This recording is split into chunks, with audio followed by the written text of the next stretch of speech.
जय गुरुजी, शुक्राना गुरुजी. गुरुजी का लख लख लख शुक्राना. Shukrana to the power n. Somebody told me recently that the number of times we do Shukrana, if we had ever 25 hours, then that also would be insufficient to say that what all things Guruji has done in our lives and how he has transformed ourselves into such beautiful souls. I have personally been greedy to actually get Guruji's nectar of love. And in seeing myself that I have started to smile more, I have started to understand that I really don't need to understand the things that which are presented to me. Rather, I just need to know that if my Guruji has chosen to be in his sharan, that means in his humble abode, okay, and if he has chosen that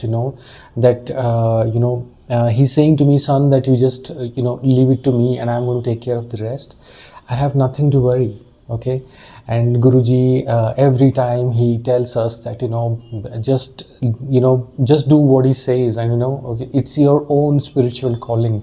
Everybody has their own syllabus, everybody has their own course, and everybody has their own journey. Okay, we do not need to compare ourselves to any other sangat's satsang.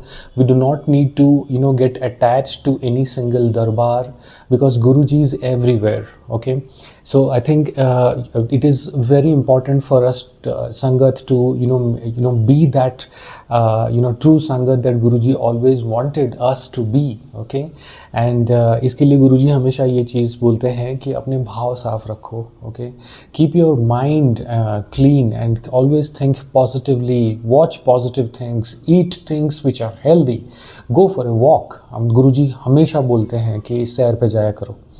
And these are very minor and small things which because eventually our age is going to catch up to us and we are going to get old.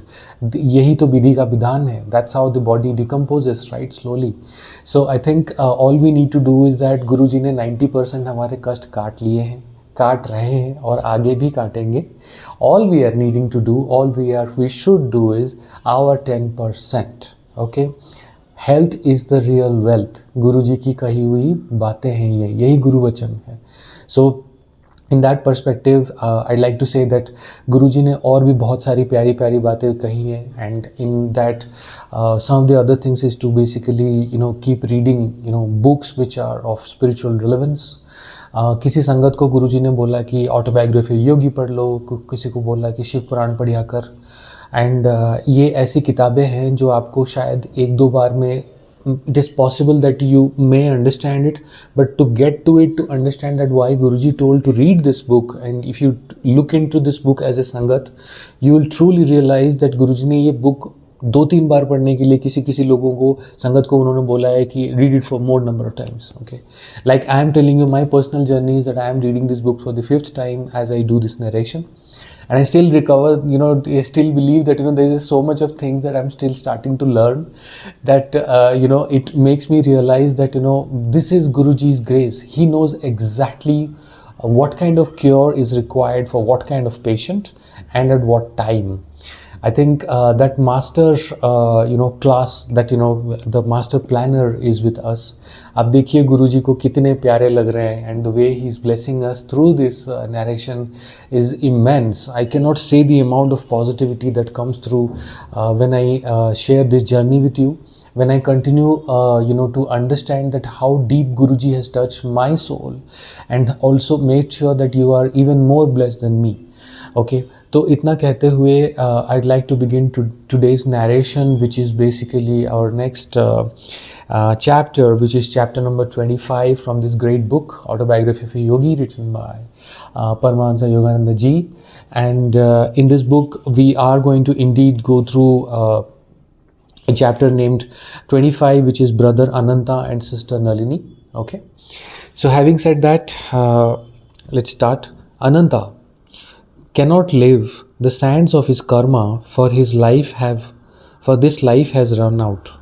These inexorable words reached my inner consciousness as I sat one morning in deep meditation. Shortly after I had entered the Swami order, I paid a visit to my birthplace, Gorakhpur, as a guest of my elder brother, Ananta. A sudden illness confined him to his bed. I nursed him lovingly. The solemn inward pronouncement filled me with grief. I felt that I could not bear to remain longer in Gorakhpur, only to see my brother removed before my helpless gaze. Amidst uncomprehending criticism from my relatives, I left India on a on the first available boat. It cruised along Burma and the China Sea to Japan. I disembarked at Kobe, where I spent only a few days. My heart was too heavy for sightseeing. On the return trip to India, the boat touched at Shanghai. There, Dr. Mishra, the ship's physician, guided me to several curio shops, where I selected various presents for Sri Yukteswar and my family and friends. For Ananta, I purchased a large carved bamboo piece. No sooner had the Chinese salesman handed me the bamboo souvenir than I dropped it on the floor, crying out, "I have brought this for my dear dead brother." A clear realization had swept over me that his soul was just being freed in the infinite. The souvenir was sharply and symbolically cracked by its fall. Amidst sobs, I wrote on the bamboo surface, "For my beloved Ananta now gone." My companion, the doctor, was observing these proceedings with a sardonic smile. "Save your tears," he remarked. "Why shed them until you are sure he is dead?" When our boat reached Calcutta, Dr. Mishra again accompanied me. My youngest brother Vishnu was waiting to greet me at the dock. "I know Ananta has departed this life," I said to Vishnu before he had time to speak. "Please tell me and the doctor here when Ananta died." Vishnu named the date, which was the very day that I had bought the souvenirs in Shanghai. "Look here," Dr. Mishra ejaculated. "Don't let any word of his get around. The professors will be adding a year's study of mental telepathy to the medical course, which is already long enough." Father embraced me warmly as I entered our Gurpur road home. "You have come," he said tenderly. Two large tears dropped from his eyes. Ordinarily undemonstrative, he had never before shown me these signs of affection. Outwardly the grave father, inwardly he possessed the melting heart of a mother. In all his dealings with the family, his dual parental role was distinctly manifest.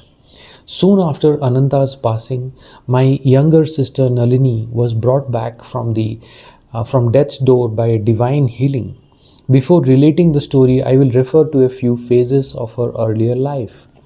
The childhood relationship between Nalini and myself had not been of the happiest nature. I was very thin. She was thinner still. Through an unconscious motive or complex, which psychiatrists will have no difficulty in identifying, I often used to tease my sister about her cadaverous appearance. Her retorts were equally permeated with the callous frankness of extreme youth.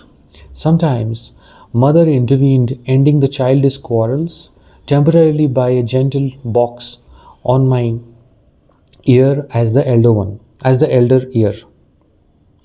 Time passed. Nalini was betrothed to a young Calcutta physician, Panchanan Bose. He received a generous dowry from father, presumably, I remarked to sister, to compensate the bridegroom to be for his fate in allying myself with a human bean pole. Elaborate marriage rites were celebrated in due time. On the wedding night, I joined the large and jovial group of relatives in the living room of our Calcutta home.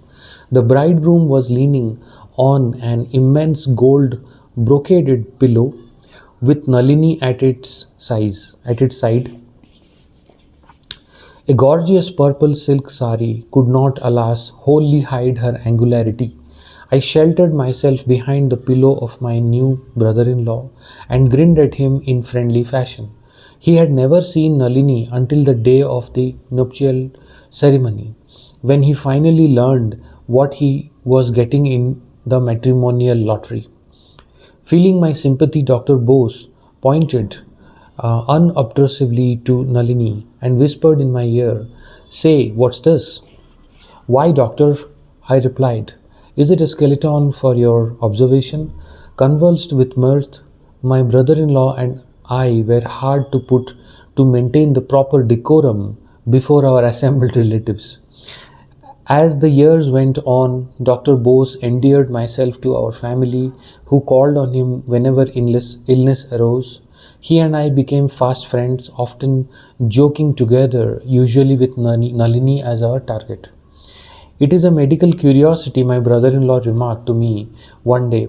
"I have tried everything on your lean sister: cod liver oil, butter, malt, honey, fish, meat, eggs, tonics.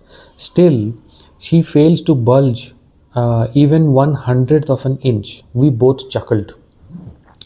A few days later, uh, I visited the Bose home. My errand there took only a few minutes. I was leaving unnoticed, I thought, by Nalini. As I reached the front door, I heard her voice, cordial but commanding. "Brother, come here. You are not going to give me the slip this time. I want to talk to you." I mounted the stairs to her room. To my surprise, she was in tears. "Dear brother," she said, "let us bury the old hatchet. I see that your feet are now firmly set on the spiritual path. I want to become like you in every way." She added hopefully, "You are now robust in appearance. Can you help me? My husband does not come near me, and I love him so dearly. But still more than I want to progress in God realization, even if I must remain thin and unattractive." My heart was deeply touched at her plea. Our new friendship steadily progressed. One day she asked me to become my disciple. "Train me in any way you like. I put my trust in God instead of tonics." She gathered together an armful of medicines and poured them down the roof drain. As a test of her faith, I asked her to omit from her diet all fish, meat, and eggs. After several months, during which Nalini had strictly followed the various rules I had outlined, and I had adhered to her vegetarian diet in spite of numerous difficulties, I paid her a visit. "Sis, you have been conscientiously observing the spiritual injunctions. Your reward is near." I smiled mischievously. "How plump do you want to be? As fat as our aunt who hasn't seen her feet in years?" "No, but I long to be as stout as you are," I replied solemnly. "By the grace of God, as I have spoken truth always, I speak truly now. Through the divine blessings, your body shall verily change from today. In 1 month, it shall have the same weight as mine." These words from my heart found fulfillment. In 30 days, Nalini's weight equaled mine. The new roundness gave her beauty. Her husband fell deeply in love. Their marriage, begun so inauspiciously, turned out to be ideally happy. On my return from Japan, I learned that during my absence, Nalini had been stricken with typhoid fever. I rushed to her home and was aghast to find her reduced to a mere skeleton. She was in a coma. Before her mind became confused by illness, my brother in law told me, she often said, "If Brother Mukunda were here, I would not be faring thus." He added despairingly, "The other doctors and myself see no hope. Blood dysentery has set in after her long bout with typhoid." I began to move heaven and earth with my prayers, engaging an Anglo Indian nurse who gave me full cooperation. I applied to my sister various yoga techniques of healing. The blood dysentery disappeared. But Dr. Bose shook his head mournfully. "She simply has no more blood left to shed." "She will recover," I replied stoutly. "In 7 days, her fever will be gone." A week later, I was thrilled to see Nalini open her eyes and gaze at me with loving recognition. From that day, her recovery was swift. Although she regained her usual weight, she bore one sad scar of her nearly fatal illness. Her legs were paralyzed. Indian and English specialists pronounced her a hopeless cripple. The incessant war for her life, which I had waged by prayer, had exhausted me. I went to Srirampur to ask Sri Yukteswar's help. His eyes expressed deep sympathy as I told him of Nalini's plight. Your sister's legs will be normal at the end of the month, he added. Let her wear next to her skin a band with an unperforated 2-carat pearl held on by a clasp. I prostrated myself at his feet with joyful relief. Sir, you are a master. Your word of her recovery is enough. But if you insist, I shall immediately get her a pearl. My guru nodded. Yes, do that. He went on to correctly describe the physical and mental characteristics of Nalini, whom he had never seen. Sir, I inquired, is this an astrological analysis? You do not know her birthday or hour. Sri Yukteswar smiled. There is a deeper astrology not dependent on the testimony of calendars and clocks. Each man is a part of the Creator or cosmic man. He has a heavenly body as well as on one of earth. The human eye sees the physical form, but the inward eye penetrates more profoundly, even to the universal pattern of which each man is an integral and individual part. As we all know, Guruji's X-ray vision. He sees through everything and he makes sure that he knows which is the kind of treatment is required for what kind of sangat. I returned to Calcutta and purchased a pearl for Nalini. A month later, her paralyzed legs were completely healed. Sister asked me to convey her heartfelt gratitude to my guru. He listened to her message in silence. But as I was taking my leave, he made a pregnant comment. Your sister has been told by many doctors that she can never bear children. Assure her that in a few years she will give birth to 2 daughters. Some years later, to Nalini's joy, she bore a girl, followed by a few years by another daughter. Your master has blessed our home, our entire family, my sister said. The presence of such a man is a sanctification on the whole of India. Dear brother, please tell Sri Yukteswar ji that through you, I humbly count myself as one of his Kriya Yoga disciples. So ये chapter number 25 which is so dearly explained brother Ananta and her sister Nalini. So यहाँ पे हम लोगों को what we learn here is that when Guruji used to say that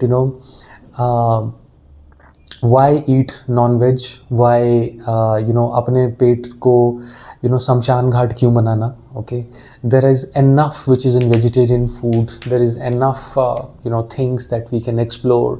You have so many things that you can actually find out for yourself, that you'll have reasons to quit non-veg and become in Guruji's Sangat in a better way. But of course, it's your own calling that you need to decide on your own. एक गुरु को हमेशा ये पता होता है कि कौन से संगत को किस तरीके से कौन से ब्रेसलेट या कौन से स्वरूप या किस तरीके से ब्लेस करना है. श्री युक्तेश्वर जी ने भी एग्जैक्टली ऐसे ही किया है. And that's what our Guruji is all about. He says that मैं प्यार का भूखा हूँ एंड आप लोग मुझे कुछ नहीं दे पाओगे except loving him and caring for him. आप ये सोचिए कि गुरुजी ने हमें जब ये सेवा बख्शी और ये बोला कि ये बुक पढ़ो, उस टाइम में मुझे I didn't have any idea that how this is going to come through. But eventually when I see that the way Guruji smiles at me when I complete a reading, that gives me that sense of satisfaction that शायद इसी के लिए गुरुजी ने मुझे इस दिन के लिए he had protected me of all the struggles, of all the things that you have gone through in your personal life. You would eventually realize at the end when everything is over, okay, this is what I can smile about. And कुछ ऐसा ही हम सबके साथ होता है. And our journey right now is to follow our spiritual calling, follow Guruji's hukum, and make sure that we read this particular book in a very slow way. Okay, take a hard copy, and that's an easier way to read it because soft copy internet, there's a lot of disturbances involved. But if you buy it in a hard copy and you read it in your own slow time, read it very slowly, read it to absorb, read it not to finish. and so I am really happy and blessed that we could make it so far. And with this said, I'd like to say that end this today's reading with Om Namah Shivaya, Shivji Sada Sahay, Om Namah Shivaya, Guruji Sada Sahay. गुरुजी हमारे soulmate है, हमारे friend है, हमारे सब कुछ हैं, and उनकी कही हुई बात मतलब इग्नोर नहीं करना चाहिए. So go in your own journey, listen to your own spiritual calling, भेड़ चाल में ना पड़े, and always remember Guruji loves you more than you can imagine. जय गुरुजी, शुक्राना गुरुजी.